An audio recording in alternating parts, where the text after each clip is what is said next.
ঠিক কি কারণে নরসিংদী কমুটার ট্রেনের বগি কাটা হলো? 11টি বগির মধ্যে মাত্র বগি রয়েছে 6টি, যার মধ্যে একটি হলো জেনারেটর বগি, অন্যটি মালের বগি। প্রিয় দর্শক, যদি কারো জানা থাকে অবশ্যই জানাবেন কি কারণে এই ট্রেনটি বগি কেটে ছোট করা হলো, যার ফলে হাজার হাজার যাত্রীর দুর্ভোগ। প্রিয় দর্শক, দেখতে পাচ্ছেন গোরস্থান ফ্ল্যাগ রেলওয়ে স্টেশনে কি পরিমাণ যাত্রী অবকমান। আজকে বেশিরভাগ যাত্রী ট্রেনে উঠতে পারে না, কারণ ট্রেন ভোর থেকে লোড হয়ে আসে।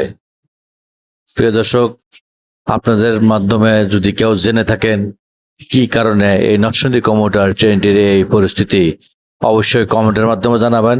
এবং বাংলাদেশ রেলওয়ে দৃষ্টি আকর্ষণ করছি, বাংলাদেশ রেলওয়ে কর্তৃপক্ষের দৃষ্টি আকর্ষণ করছি, অবশ্যই জানাবেন কি কারণে এ সাধারণ যাত্রীদের এই দুর্ভোগ কামনা করছেন। আপনারা দেখতে পাচ্ছেন ট্রেনের ভিতরের পরিস্থিতি, তিল ধরার ঠাঁই